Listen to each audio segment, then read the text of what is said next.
Good evening, everybody, and welcome. My name is Sabir, pronouns he, him, and I direct events here at the Strand. Before we launch into a discussion of Lauren Sandler's This Is All I Got, I'd like to share a little bit of history about the Strand. The Strand was founded in 1927 by Benjamin Bass over on 4th Avenue's Book Row. Stretching from Union Square to Astor Place, Book Row gradually dwindled from 48 bookstores until, after over 93 years, the Strand is a sole survivor, now run by third-generation owner Nancy Bass Wyden. We want to thank all of you for your support. Without our loyal community of book lovers, authors like Lauren and Alissa, we wouldn't be here today, and we are so truly appreciative of it. Tonight, we are thrilled to have with us Lauren Sandler for the paperback launch of This Is All I Got, A New Mother's Search for Home. This Is All I Got is a poignant and gripping immersion in the life of a young, homeless single mother amid her quest to find stability and shelter in New York City, the richest city in America. Lauren Sandler is an award-winning journalist and the best-selling author of One and Only, The Freedom of Having an Only Child, and Righteous, Dispatches from the Evangelical Youth Movement. Her essays and features have appeared in dozens of publications, including Time, The New York Times, Slate, The Atlantic, The Nation, The New Republic, and The Guardian. Sandler has led the Op-Ed Project's Public Voices Fellowships at Yale, Columbia, and Dartmouth, and taught in the graduate journalism program at NYU, where she was also a visiting scholar. She lives in Brooklyn. Joining Lauren in conversation tonight is Alissa Quart. Alissa is the author of 5 nonfiction books, including the forthcoming Bootstrapped, Squeezed: Why Our Families Can't Afford America, Branded, and Republic of Outsiders. Her 2 poetry collections include Thoughts and Prayers. She is the executive director of the Economic Hardship Reporting Project, a journalism nonprofit devoted to reporting on inequality.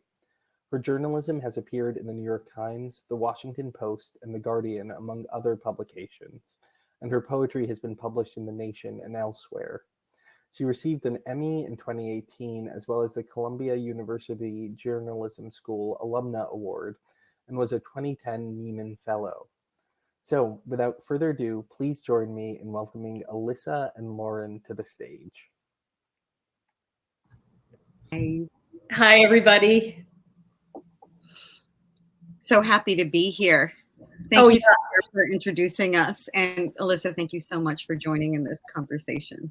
Oh, this is just such a pleasure. I've known Lauren for many years, and I watched some of this book unfold early in its trajectory with the Economic Hardship Reporting Project, and it's a remarkable book. So I'm so glad we get to talk about serious long form and brilliant storytelling about social inequality tonight. I think the main thing I want to say, this is obviously the paperback version of your book. It came out a year ago, a very hard year.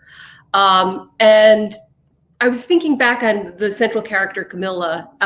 Camilla, that's a right pronunciation, right? Yes. It's also a pseudonym. So there's nothing accurate about any of it, to tell you the truth. Well, no, it's profoundly accurate, but it's also very emotionally honest. Let's be honest about that. But when I was thinking back on it for this event, I was thinking, what would the pandemic? We can't talk about Camilla particularly. I think she doesn't really want to be talked about in her present tense, but for people like Camilla, for people in Camilla's position, what would have been the extension of this story? How would the downturn have affected people like her? How has it? I was sort of thinking also anyone who looks at this book, they'll see just the level of struggle for her to get basic services. And the pandemic was nothing if not like a search for services. So that I thought of that too. So I'd love to hear your thoughts. Absolutely. I've thought about this a lot. I have wondered what it would have been like to be reporting now, to be writing this book now. And I do think that one of the advantages to writing a single person's narrative, a very sort of closely observed, immersive literary take on a life, is that you don't have quite the large scale disruption, especially if one's life is actually a predictor of what a lot of lives to come are going to look like. So,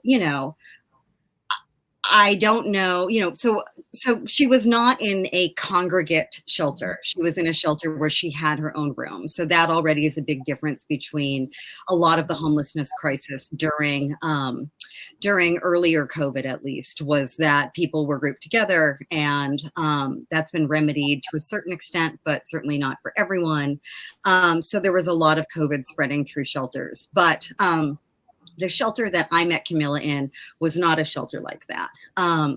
Furthermore, Camilla was someone who was already in an impossible system, already in a broken system. And so the system continues to be broken. The system continues to be overloaded. And I know how impossible it was for her to access resources and to find affordable housing in what we think of now as the before times. That would still remain impossible. And so if anything, to me, this book was not so much a crystal ball, because it was very much her real life when I was reporting it before the pandemic, and very much in keeping with the lives that I witnessed of other women in similar situations as she was, women who I'd met in the shelter. But now I think what will be happening is what the story that I tell in the book is going to be replicated by millions. Obviously, the CDC eviction moratorium has held off what I consider to be a coming tidal wave of homelessness, especially for single mothers. And that moratorium is set to expire in June. So that's just in a few days, June begins. There were, back in August, 40 million people at risk for eviction. There are many more now. And so the story that I tell, I believe, is going to just be replicated over and over and over. And there was a period of time at the beginning of the pandemic in which there was this whole Build Back Better moment. And I don't mean Biden's slogan around it, but a feeling of awakening, I thought. Awakening around labor, awakening around first responders and the people of color who care for our elderly and work in our hospitals and serve our food, and what their degree of risk and their degree of unemployment meant. And it seemed like there was a real possibility for some major systemic reform around how our institutions of service function. But I have to say, I feel like those cries have been silenced within the general population. We've obviously seen elements of them in Washington, and I'm grateful for that, although a little pessimistic today. But I will say there was a time early on in which I thought maybe this book that I wrote is going to feel outdated, because maybe I'm describing a dysfunction that people will no longer tolerate. And unfortunately, I think that's the opposite of the case. Right. I mean, even for vaccinations, there are people who, were pushing ahead in the line. Like, you saw the sort of Lord of the Flies quality, and for the first time, probably people got familiar with the word congregate housing because they saw the vaccination form. I mean, I thought about those echoes of your book when I looked at that vaccination checklist. I thought about Camilla, and I thought about the people that we write about at EHRP, and millions of people are about to be evicted, and I'm like, yet everyone's pushing ahead online, and there's just this like. And then I feel like there's this reductio where people start to say, oh, it's human nature, to not care, this was just a moment of an illusion of interdependence, but it's just an illusion. And I mean, I guess the hope with a book like this is to check if there is such a thing as human nature, which I would really question, that a book like this is, you're trying to throw a spanner in the works of people's indifference or lack of relatedness, I think, with people like Camilla, right? The reading class, right? Like, what are they, have you heard that from people? Have people said, oh, this is this gorgeous, startlingly profound 22-year-old woman who was homeless, single mom, this is, now I feel connected to this subject matter? Was that something people said to you? That's an interesting question, because I actually have not heard it articulated like that. I have heard a lot of people talk about their hearts being moved, and they've talked about being appalled at our system. They've talked about falling in love with her. They've talked about judging her. I don't know how much readers have allowed themselves to relate to her. And I think that there is an element of how one gets to live in poverty, which is so radically different than how other people who are not in poverty get to live. So, when during this book, Camilla's 22, 23. She's someone who's born into intergenerational poverty, serious trauma. She finds herself pregnant, and she's a criminal justice student. She's someone with significant ambitions, with a very intellectual, very legalistic mind, and with the same desires that any 22-year-old would have, right? She's looking for love. She's looking for connection. She wants to have fun. She wants to achieve something. All of these things that we expect from a 22-year-old, and yet she has zero margin of error.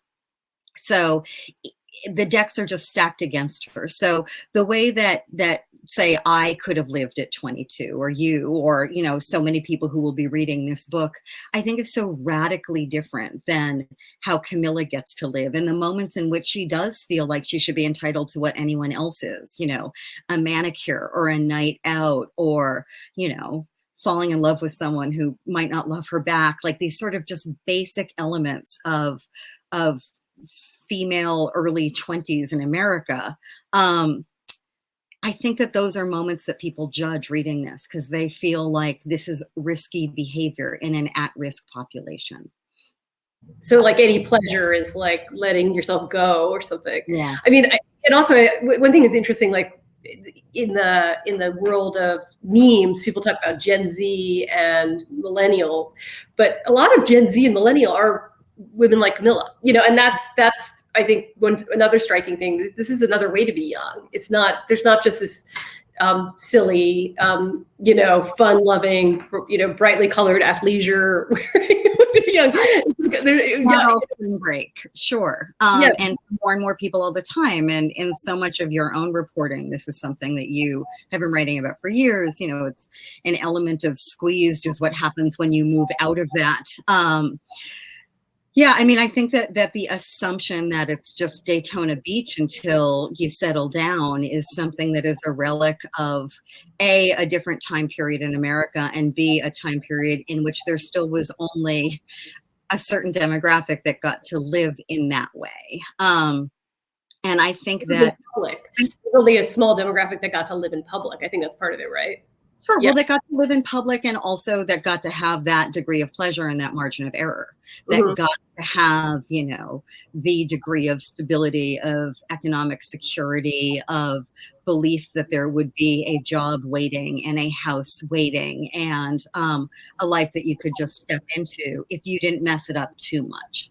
And I think that we've obviously seen in this country how much that, first of all, was only a notion that applied to some people, not all. And second of all, for those some people demographically, it's a notion that's very much slipping away, and has for most people slipped away. I mean, right now the numbers are completely insane, and they were before the pandemic, frankly, around how much hardship exists for people who are doing their best all the time, and how rigged the game is. It's something like 1 in 5 families are hungry. So that's the basis. And so more rent burdened, and that this is all from before the pandemic, from before mass unemployment, from before massive health bills, and from before a time when eviction was going to become a real norm in America.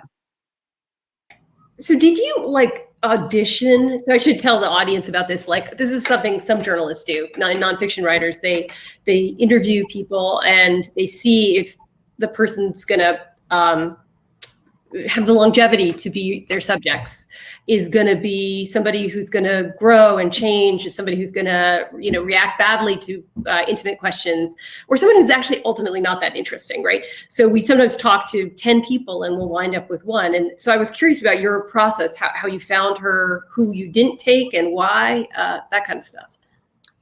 Yeah, it's sort of the opposite of my process, actually.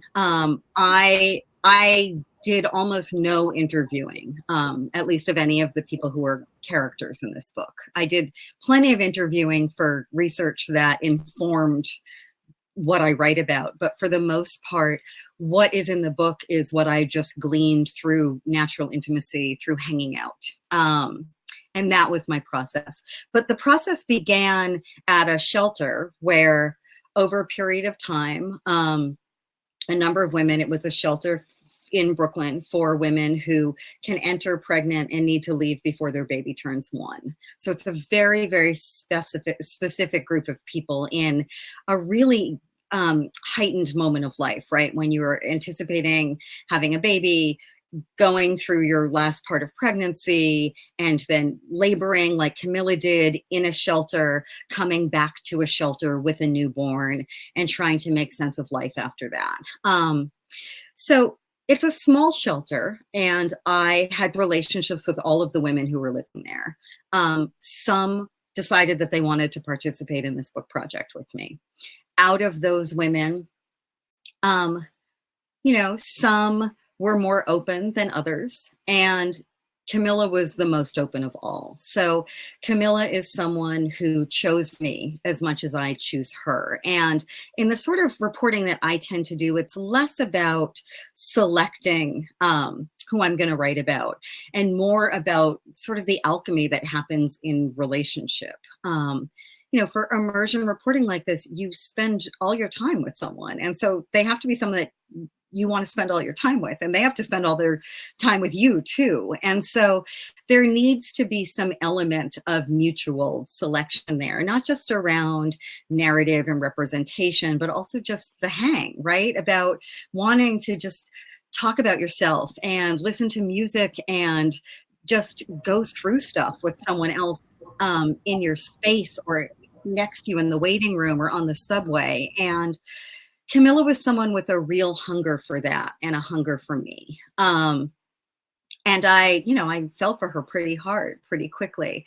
I will say there were a number of other women who were also participants, and they are characters in the book. But something that shifted what the book shape was, this was originally something that I imagined entirely setting in community in a shelter. The editor that acquired this book had also acquired Orange is the New Black. And she saw parallels between these two books about, okay, you have a protagonist, but it's in this close setting with a group of other characters. That's what we thought we were doing.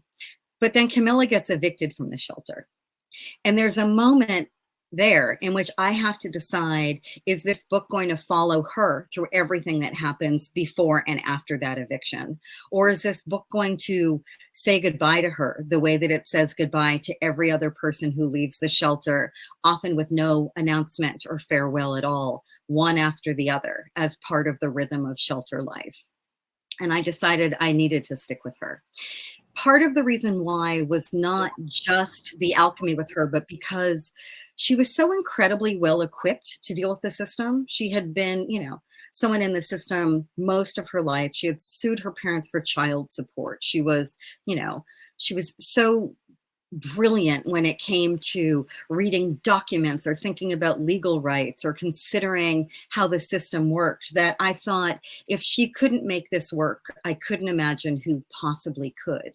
And I didn't set out to find out that she couldn't. I didn't set out to find out how bad it actually was. I set out to find out what it was actually going to be for her. And this is a book that could have ended with her, in a much better place than it does. I don't want to spoil too much about it, because I did, I try to keep the suspense there through the narrative. I want people to read it like a compelling novel where every word is true. But it ends up being, I think, an even stronger indictment of the system, because I think that we feel like if she, who's so ideally positioned to use the system for what it's meant for, which is helping people, saving people, that's what our tax dollars are at work for, right? Is giving people what they need.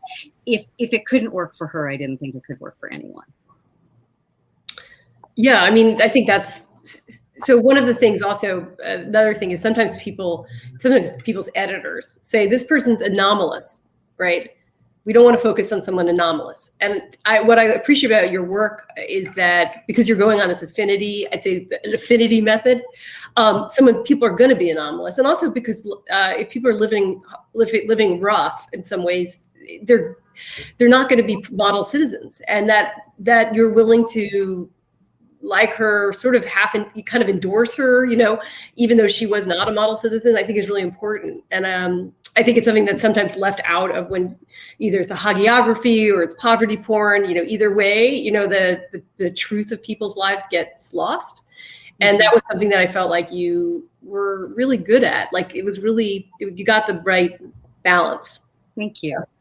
I also feel, after spending an enormous amount of time with all of the women who are in this book, and many of them beyond the pages of this book, in some ways we can find the thing that feels representative. For example, there's a woman in the book who I call Charisse, who she's African-American and not Dominican like Camilla. And her mother was a drug addict when she was growing up, and that wasn't the case with Camilla's family. Like, there's certain things that sort of tick the demographic boxes, but I would say, is Robin anomalous? Because she was an incredibly talented photographer who really had like a dream of becoming a fashion photographer and presented herself in the world in a way that, was really fabulous, so does that make her anomalous? There's a woman in the book who I call Irina, who is, someone who's dealt with more tragedy than I can possibly imagine, but she's white with a law degree. That makes her anomalous. There was another woman at the shelter who I believe I call Maureen, but it's been a while now, all these pseudonyms, who is struggling with mental illness. And that is a whole other element of life in this population. But she's someone who has 2 stable parents and a baby's father who would come visit her, so that makes her anomalous. Every person has their own particular story. And I think it's incumbent upon us as people who are telling stories of poverty to honor and represent the unique character of everyone we talk about, just as we would with anyone else that we know. I think there's, everyone's anomalous. So yes, that's sort of my perspective. In some way, that's a shorter version of what I was saying. Yeah. But also, like this is something I was playing with, the kind of idea that of things I've been told by editors, of things other people I know have been told, where you're trying to, it's sort of like an old newspaper thing. Like you try to find the person who meets the sociological category, right, perfectly. And I think that's usually not true. And often that person may be riddled with vices that then make them anomalous in a whole other way. And so it's like, there's a complexity that gets lost in that. You initially wrote the book from your perspective. From her perspective, yeah.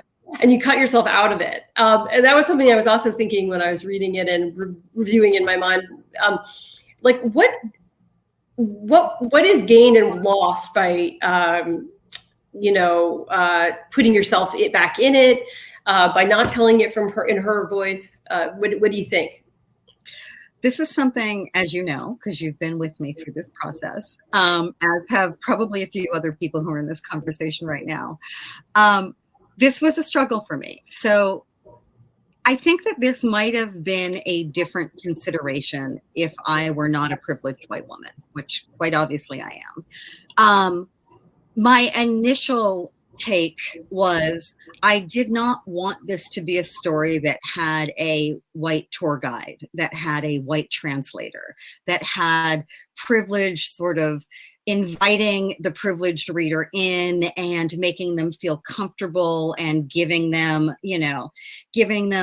my privileged eye view on the situation.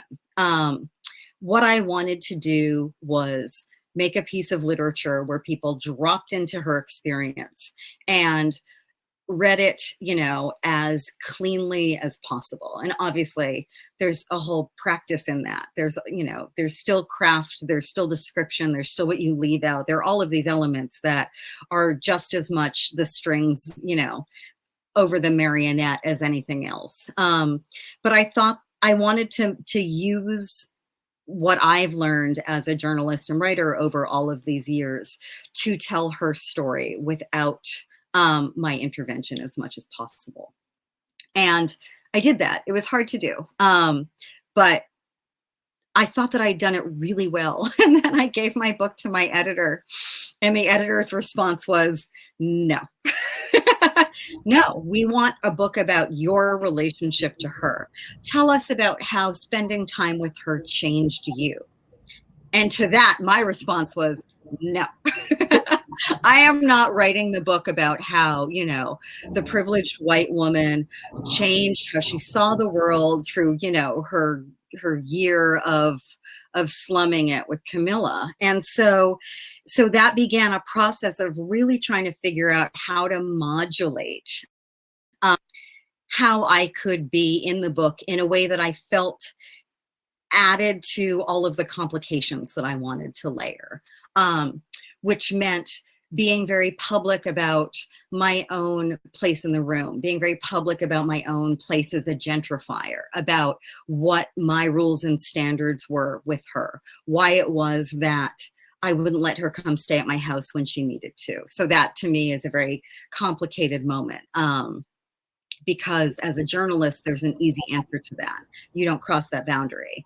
But as someone who had already crossed so many boundaries with her, why was that a boundary I was not crossing? And was it just because I couldn't handle the drama and consumption of Camilla and her baby Alonzo living on my couch? So I ended up layering myself through the book increasingly as the book goes on, as I have a greater role in her life. And as I begin to struggle a little bit more with her choices personally, in a way that I think some people have been very grateful for. And I think there are probably more people than I know who may be a little uncomfortable with it. I think it's a really impossible thing to do. I think that there's no way of getting it right. There's no way of doing this work in a way that feels completely unexploitative. There's no way of doing this work, I believe, in a way that doesn't flatter the writer in some way. And I was as mindful of that as I felt like I possibly could be. And the person who ended up editing the book was completely annoyed by how mindful I wanted to be about it. His feeling was, you're a journalist. This is journalism. Like, what is the hair shirt for here? You're entitled to write this story. You've done it well. Stop wringing your hands over it. But I actually think that these are really important questions to ask. And I think it was important in the end that I asked them throughout the book and kind of laid myself bare as much as I could. I thought it was a hat trick. I was kind of, I mean, I know I sound like I'm, if people know me, they'll know that I don't say that easily. Like, I think you did have, like, again, it was like really good. Like, especially in the beginning, you had this nice kind of dipped us into the life slowly with, you know, recognizing but I mean, I guess this leads to my next question, which was, since you started the book, there's been a kind of revolution in how these stories are getting told, right? People call it the own voices movement. It's been called other stuff, but you know, it's basically allowing people to tell their own stories, or allowing people who are very adjacent to communities to tell the story, right?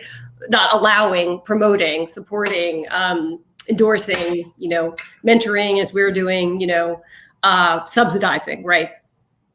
So what does it mean now to write about indigent subjects from a verite method? Like, what is that going to exist for filmmakers and photographers and writers from more privileged backgrounds, or for men writing about women and white men writing about Black women? Like, is this going to just prove to be no longer appealing? I mean, I think that's been something interesting. And like, what about writing across your class background to get to Camilla's life was a strength, and what was a weakness, do you think?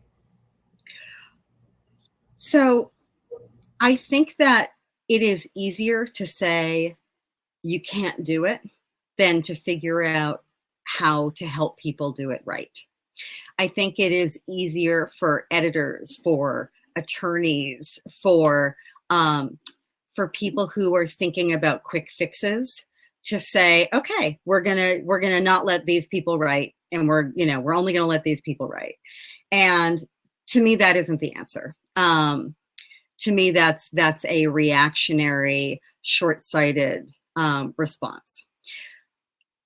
I think that it is absolutely essential that that people write stories about their own backgrounds. I also think it's absolutely essential that if you grew up poor, you get to write about rich people, or if you grew up Black, you get to write about white people. I am concerned for what it means for writers to only be allowed to plumb their own demographic. That isn't necessarily how everyone wants to make art. It's not necessarily how everyone wants to make journalism. But I do think that when one is crossing those identity boundaries, especially around economic privilege and racial privilege, it is something that is hard to do, and that we need to be having very different conversations about how to do it right. We need newsrooms to be thinking less about the demographics of voice in terms of basic numbers, and thinking far more about how we change how stories are told and how privilege is considered in storytelling. But that said, I think the Own Voices movement is essential, and we need to have all of these new numbers.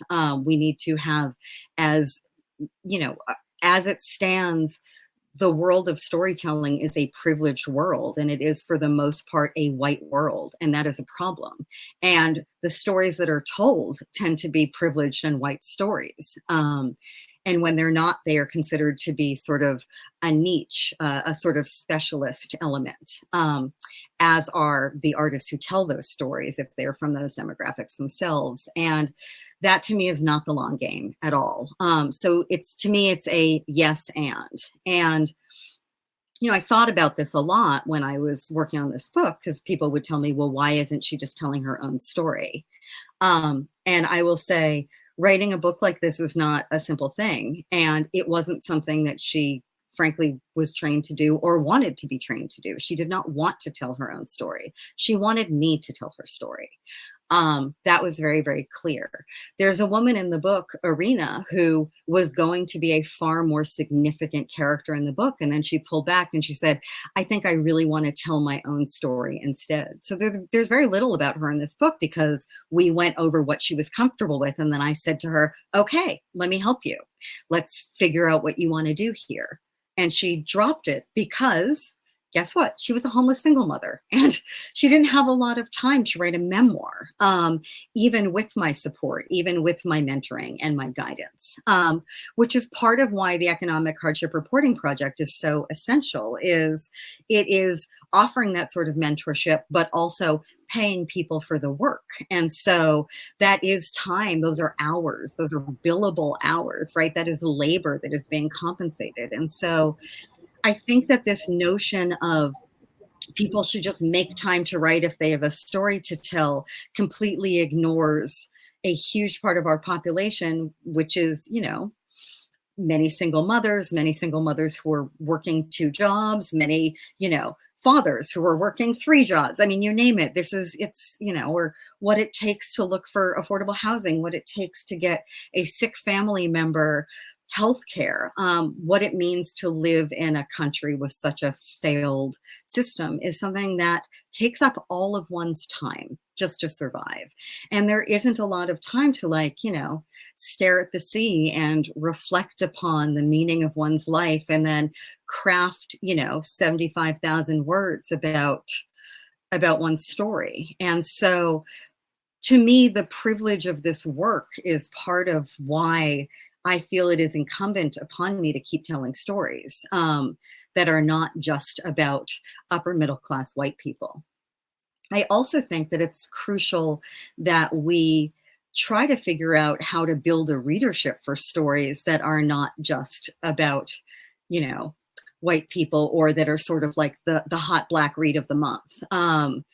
And the thing that makes people feel really good about talking about Between the World and Me or Liberty This Week, or you name it, which are all great books. But writing about poverty, unless it's a memoir, unless you're Tara Westover, is something that is really considered to be something that doesn't have a market or an audience. I mean, when I went out with this book proposal, I met with people who were very, very interested in this book and who would say, but we already have Random Family, which is, of course, a classic of the genre that was reported in the 90s in a totally different economy, in a totally different administration, in a different world. And so the notion that, like, you know, every couple decades you can have one big poverty book, when we just keep churning out the same sorts of stories, that to me is a really big problem.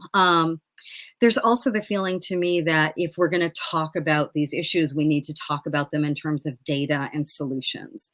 And I think it's really important that we talk about data and solutions. But I think the problem with only talking about data and solutions is that you never do the thing that books do, the magic that books do, which allow you to step into another person's life and live it as close to your own skin as possible. I care very much about data and solutions book. I love ideas books. You know, that's how we create our malfunctioning democracy with a little bit of hope in it. And I've certainly engaged in that writing over my career, but I think that what it means to tell individual stories in narrative in a way that people can live a life outside themselves is absolutely crucial, because otherwise all you have is numbers and not people. Yeah, I mean, I like the whole question about audience is a massive one. How do we develop that? And that's something that we're actually trying to think about at EHRP. Also, how do we measure our stories about poverty on websites, on news services being algorithmically starved? Like, if you actually get that stuff published, if you get these books out, are they being put at the back of the, you know, the back of the proverbial newspaper when it's it's digital, right? Is there an assumption that they're not clickbait? So who cares, right? They're just going to be carted out for prizes, right? So, like, I think we have to think about how things are placed in existing platforms. Also, there's this side note, but anyways, I have a few more questions for you, and then I want to get to questions from our audience. I think the main thing was, what is something that really surprised you about Camilla's experience? And I can use an example from EHRP, which is we have a writer who was unhoused for 2 years, who'd also been a reporter at a major newspaper beforehand. So she was able to report her own homelessness. And the thing that shocked her was sleeplessness, and that housing, affordable housing and homeless shelters and, you know, provisional housing is not designed to help people sleep. There's certainly very few psychological services around sleep, and that housing redesign would be a great fix if we're talking about solutions again. So, I mean, was there something that you were like, wow, this is so obvious, or this is a problem I never thought of?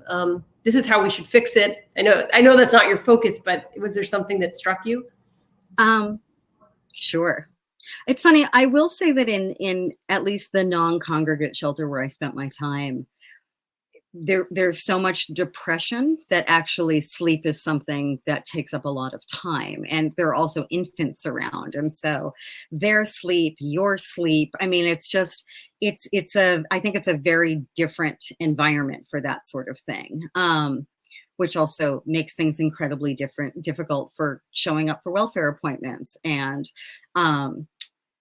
all the other incredibly time-consuming elements that make a life that require a really good alarm clock and a very cooperative baby. So in terms of what surprised me, I mean, obviously you don't start reporting a book like this if you think that everything's great and then you're shocked that it's terrible. So obviously I knew that things were really bad. I would say that the two things that surprised me the most, the first one was how truly inaccessible so-called affordable housing is. How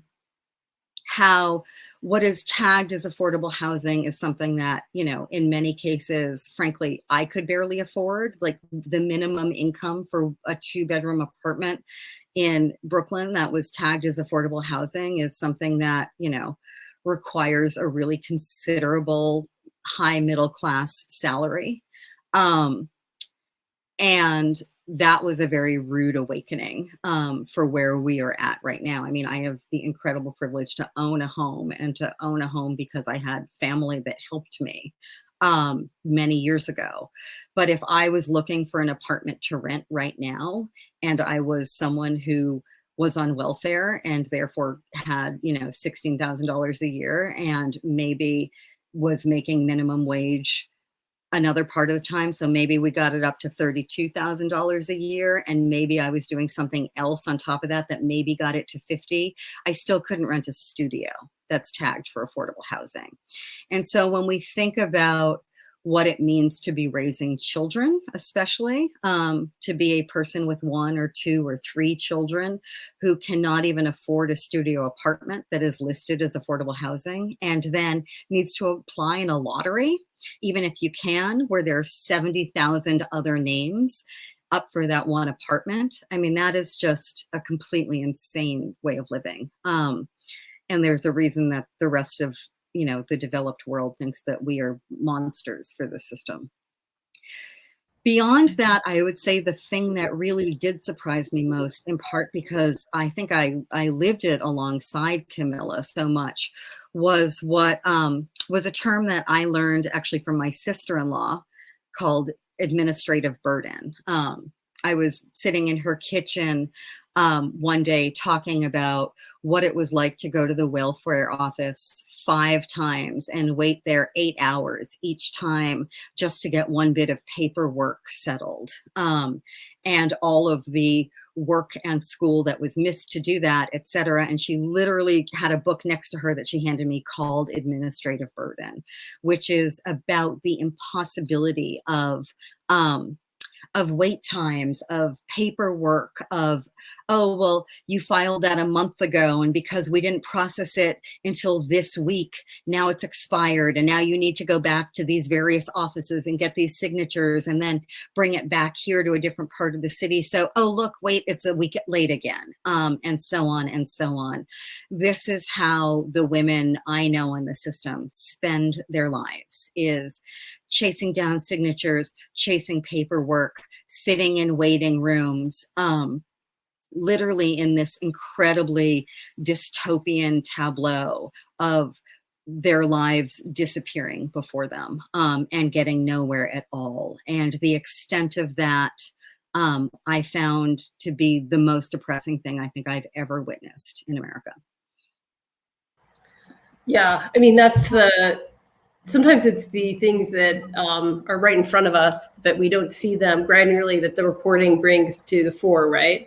But one thing that surprised me, I thought of you too, like with the mayoral debate, you have the Sean Donovans and Yang, and Yang maybe was one of the ones that knew how much of house in Brooklyn got, but that many of them just didn't even know. They guessed it was something like 90,000 or 100,000. The average $100,000 is what they thought an average apartment in Brooklyn cost. And, and Donovan launched his debate saying, well, I worked at HUD. I worked for Obama and HUD. Like, I'm the housing guy. I'm going to fix housing.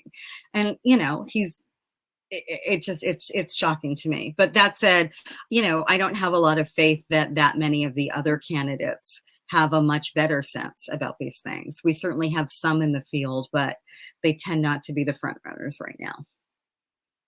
And had a very nice kitchen. So, but anyway, moving right along, if you were talking to young reporters, this is back to our idea around own voices versus, reporting from the outside. But what would you say is the challenge for getting the tone right? Like, what should they be trying to learn?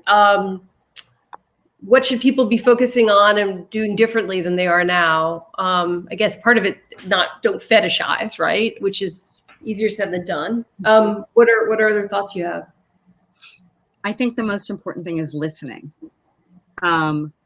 I think that there are often people who go in thinking they know the story, and people who go in thinking they know the solutions and thinking they go in knowing what it is that they are going to, populate with color, texture, dialogue, to say the thing that they set out to do. And I think that is one of the most important things, is no matter what your politics are, no matter what has brought you into that situation, the people who are living in that situation know it better than you do.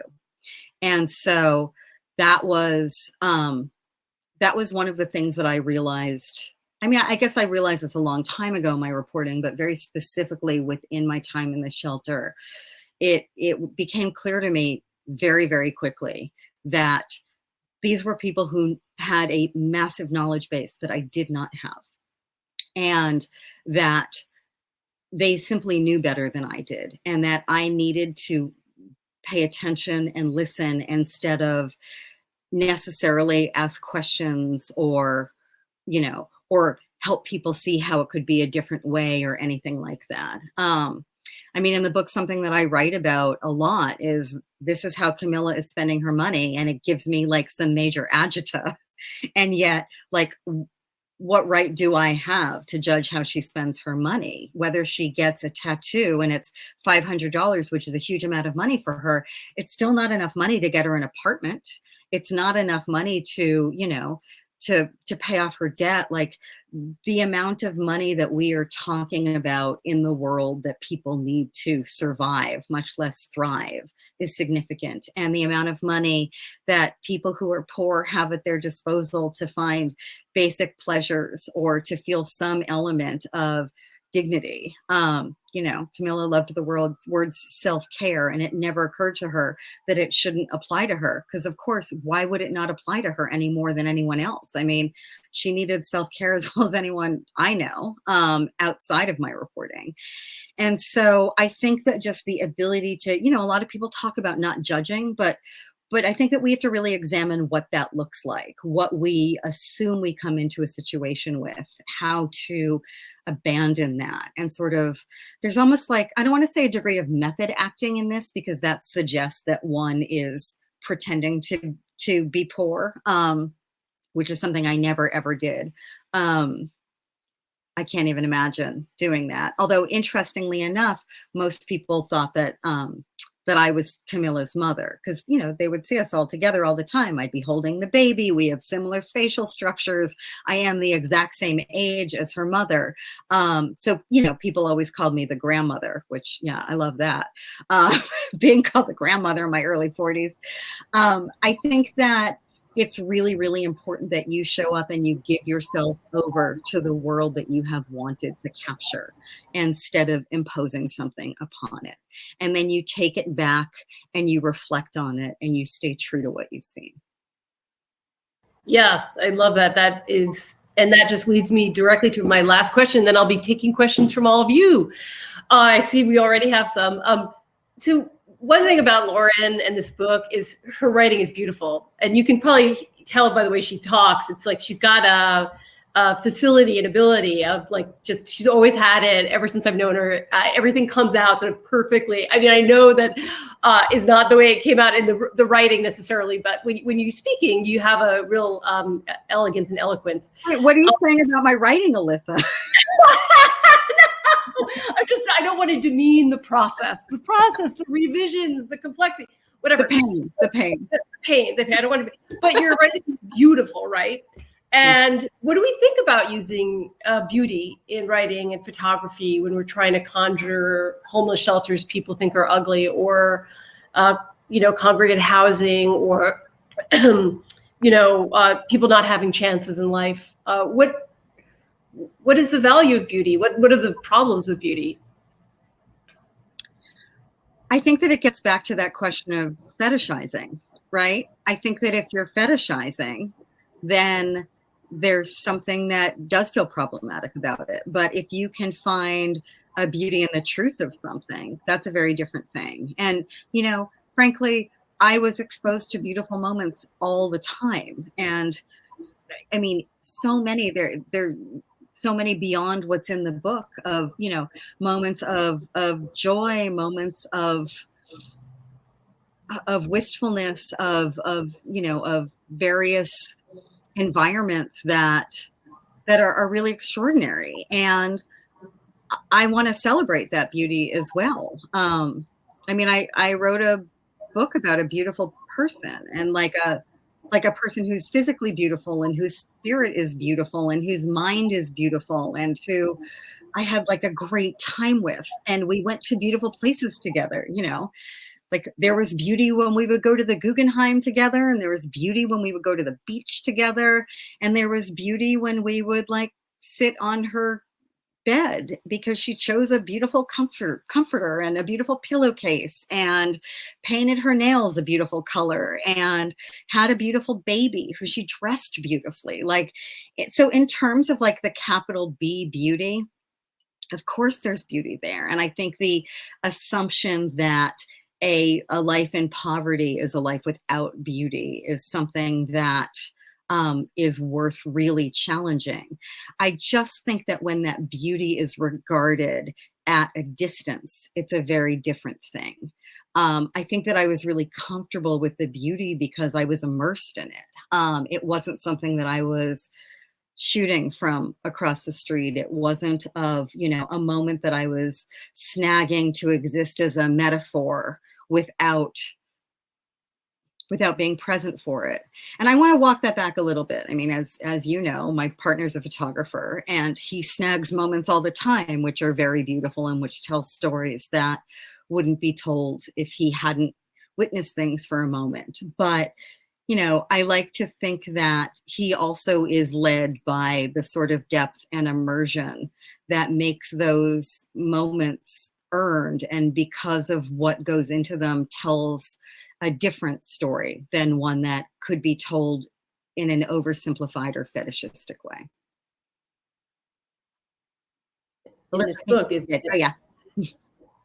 is that beauty is a kind of dignity, actually. Mm-hmm. That's part of like, that there's that a life lived well with hardship has great charms and loveliness, and shouldn't just be raised and leveled into one morass, right? I mean, that is part of the problem that we don't want with the poverty porn and all this kind of thing. Entirely. Yeah. Well, thank you so much for all your thoughts to me. So now I want to open it out without further ado, because I see we have some questions from our audience.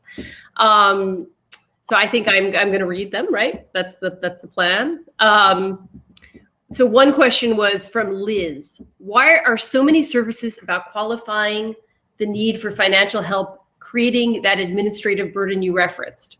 Are these intentional barriers? So that's actually really interesting. Mm-hmm, mm-hmm.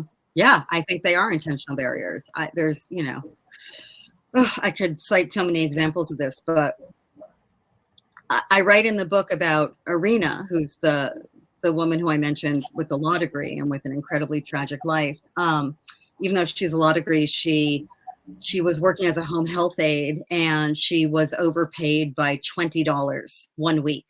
And she lost her welfare case and her childcare support, which is the only reason that she was able to work, was because she paid childcare. And when she lost her welfare case, she was going to be kicked out of the shelter because her existence in the shelter was dependent upon that welfare case. And so she gets overpaid by $20. She loses her public assistance. She loses her right to a space in the shelter. She loses her child care. And it was literally just about a $20 bill. Plus it took her 6 weeks to figure out what the problem was and why she lost her case. And that to me is something that I just saw replicated over and over and over. And I think that it is much easier to not give people money. It's much easier to not pay for people's childcare. Then you can say, hey, we don't need to. We are providing these services at this amount. So why would we raise the amount that we want to spend out of taxpayer money? Obviously, if this was someone who could hold a job, she wouldn't need it. I mean, just all, we know these routines. We've heard them since the Reagan years. And And we heard them through the Clinton years. And frankly, it's the Clinton years who I think made things as bad as they are now. And it's only gotten worse. Yeah, so these are intentional barriers, at least some of them. And I mean, I think we saw this with daycare, right? This is, now we're having a potential revolution in daycare.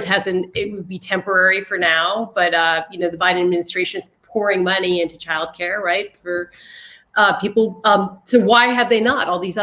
Why has there not been a superstructure for this? And, we can go back to Nixon in 1971 when he turned down a daycare provision that was about to pass. We could go further back to the way that people have long punished women who work outside the home or are destitute or women of color, right? But that's a perfect example. That is a intentional barrier to not subsidize daycare for the majority of American families. Sure. I mean, welfare, public assistance, and public housing are both things that were created for white women to not have to go to work so they could stay home and raise their children if they had been widowed. And once it became something for women of color, then the notion was that they needed to work and there was not a reasonable entitlement there. Yeah, I mean, I think that we can thank Elizabeth Warren for really putting this front and center in the past year. And I'm glad that Biden has paid attention to it. I think also when you have such massive unemployment among mothers coming out of the pandemic for very obvious reasons, and you realize that we have depended on women to, of course, work both their shift of paid labor and their shift of unpaid labor, but definitely both of them. We definitely need women to be in the marketplace, to remain consumers, to keep things running, and then do all of the unpaid work. It's clearly become a major economic crisis and not just a crisis of families. Right. Okay, so we're going to go to Nizar. When you say with the CDC moratoria being lifted in June, we'll see an increase in homelessness. I've heard this from a person in the Department of Human Services at state level. So this is absolutely true. So we're at EHRP, we're covering this. What can we do about it systemically? Like on the local level in New York City, any mayoral recs? Back to Sean Donovan in his kitchen. Yeah. Not Donovan. Not Sean Donovan. I just wrote a piece about this, which is going to be out in time, maybe tomorrow, maybe Monday. So basically, there's no surprise here, right? So the majority of people who lost jobs were women. The majority of women who lost jobs were women of color. The number of single mothers who have had to either give up their jobs or have been fired or whose industries have collapsed over the pandemic is just so disproportionate. It's shocking. And these are people who have remained housed because, the Center for Disease Control was our arm of government that said this is too much of a crisis to not try to manage on a statutory level. So we are going to have millions and millions and millions of people who are suddenly in a situation where they need to pay rent and may not be able to. And there's a really easy fix for that. And it's one that people all over the map at think tanks and universities alike have pretty much all agreed on for decades now, which is housing vouchers. If you keep people housed where they are with checks that can be paid to their landlords, they won't become homeless. And as any woman I know at the shelter can tell you, housing stability is the most important thing. There are huge other issues that people in poverty face, issues that are much harder to solve. But if you have a home, that is your basis. And if you don't have a home, it is impossible to do anything. And so if we can keep people housed with housing vouchers, we used to have tons of Section 8. We used to have tons of housing vouchers, and they have just dwindled over time. That's part of why our homelessness has surged so grievously over the past 20 years, is because we stopped paying housing vouchers to most people. Before the pandemic, the number that people like on all sides of the political line considered pretty much the agreed upon number to end homelessness in America was $20 billion. And that seemed like it was too much money to spend. That would have been what it cost to give people housing vouchers and what it cost to build enough shelter for people who needed more supportive housing. That means housing that has, psychotherapy services, that has occupational therapy services, that has rehabilitation, you name it. $20 billion was way too much for anyone to consider paying. Now, coming out of the pandemic, looking at the other side of the eviction moratorium lift, that number's $50 billion. That still feels like an impossible number to many, many people. But you think about that, and Elon Musk made $25 billion in a single day during the pandemic. Jeff Bezos's fortune went from $110 billion to over $200 billion right now during the pandemic. And I don't think that private philanthropy is the answer here, but we certainly have structured a world in which these people make this kind of money. I think that they need to give it back. And I think that we need to radically restructure how taxation works and what our priorities are as a country in terms of housing and poverty, because I think it is the true measure of who we are. And we are going to have a lot of homeless kids on the streets in the months and years to come. And I think that we need to do everything that we can, not just to get things back to where they were before the pandemic, but that was already a horrible, horrible place to be. In addition to vouchers, you could also make it easier for people to buy their buildings, for smaller sums, like they've been doing that in Minnesota and in other places. And that's like a real cross the aisle kind of, there's a lot of interventions, right? And that's, so what about the mayoral question? Is there anyone who seems to you to be? Yeah, I mean, okay, so I'm a big Maya Wiley fan. I understand people who think that she may not have the experience to deal with the behemoth New York City government, but I do admire her a great deal, and I have a lot of faith in her. I have to say I am not a fan of Andrew Yang right now. I think that he has some really great ideas, and he would be great running an arm of our city government. But the notion that he is the answer right now is something that that troubles me. Okay. Where are you at with this, or can you not tell us? Oh, I'm not. I think, given the status of my nonprofit, I'm not supposed to talk about it offline. Yes. That sounds very good. But it's fascinating. I don't know, the political theater of the debate is sort of fascinating and terrifying. That because the stakes are so high right now in the city. And you're like, it was, they're feisty or whatever Eric Adams was saying. I was like, oh my goodness, this is not what we need. That I can say, this is not what we need right now. And then somebody asked, and this was the last question I received, please, I guess, I'm not sure how much time we have left, but if anyone wants to ask anything, please quickly do. How do you see race playing a role in difficulties Camilla had gaining access she needed for services? Did race play out in the shelter dynamics? That's really interesting. This is from Cynthia. Sure. In the shelter, there would be a lot of affinity amongst race groups, but not strictly so. And I will say, so Camilla's Dominican, and she's very pale Dominican. Some people are very dark Dominican. Camilla isn't. I would say, with the exception of maybe one or two situations, which were family court situations, mine was the only face that was paler than Camilla's anywhere. I must have spent, weeks in welfare office and child support waiting rooms with her. I once saw a white person in a welfare office waiting room. It was a Hasidic man on DeKalb Avenue.